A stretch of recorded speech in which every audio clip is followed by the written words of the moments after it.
défendre cette liberté d'expression.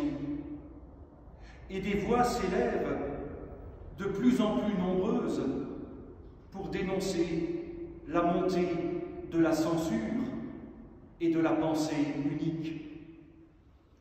Il ne se passe pas une semaine sans propos qui font polémique, pointés par les nouveaux censeurs.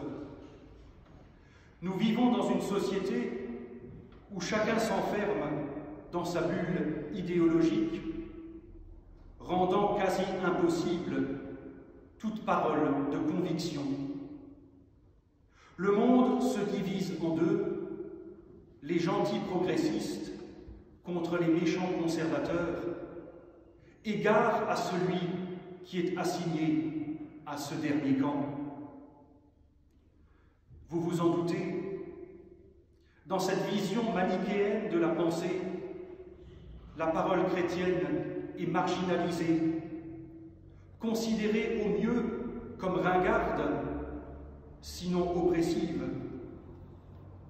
Elle est tolérée uniquement quand elle ne dit rien, à l'image de ce slogan « La religion, c'est comme le sexe, c'est bien d'en avoir un, mais ça ne se montre pas en public ». Mais comment s'étonner du repli communautaire et idéologique quand, sous prétexte de tolérance, de progressisme ou de neutralité, on dit aux gens de rester chez eux? Nous venons d'entendre un extrait de la deuxième épître à Timothée. D'après la tradition, lorsque l'apôtre Paul écrit ce texte, il est en prison. Sa vie montre qu'il s'est fait le porteur d'une parole qui ne lui a pas attiré que des amis. Et il commence son adresse de la façon suivante. « N'aie pas honte. N'aie pas honte de Jésus-Christ. N'aie pas honte de ta foi ou de tes convictions. »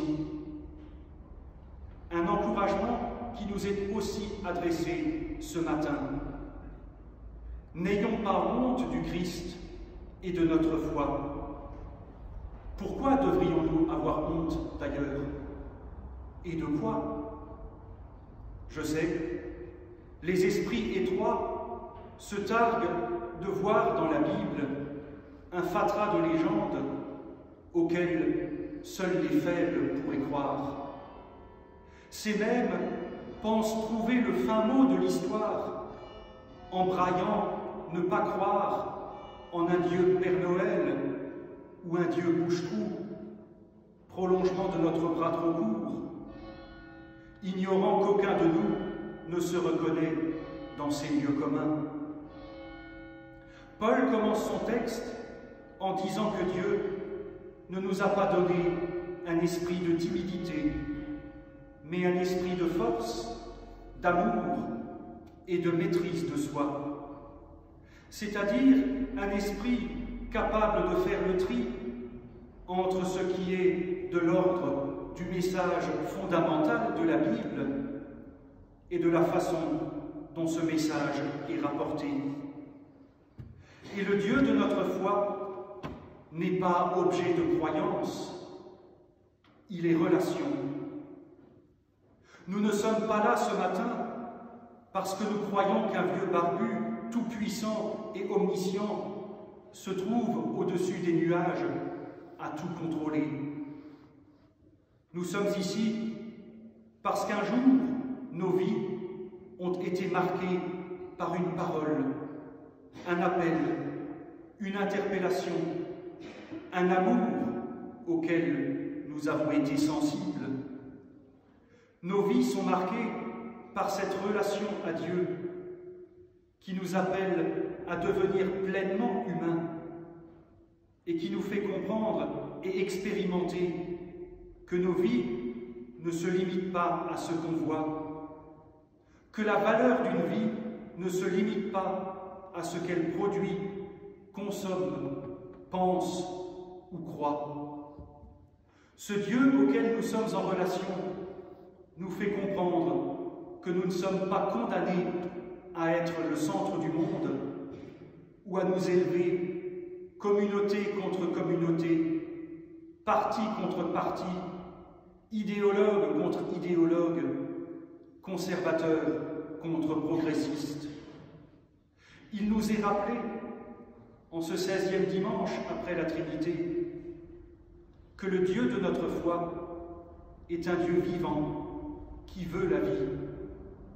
C'est lui qui a détruit la mort et fait briller la vie et l'immortalité par l'Évangile. Nous confessons que Christ a vaincu la mort, qu'elle soit physique ou existentielle. Il est avec nous pour rendre inefficace à travers nous la mort et le mal. Et de cela, personne n'a à avoir honte. Par cela, nous rendons témoignage à ce Dieu.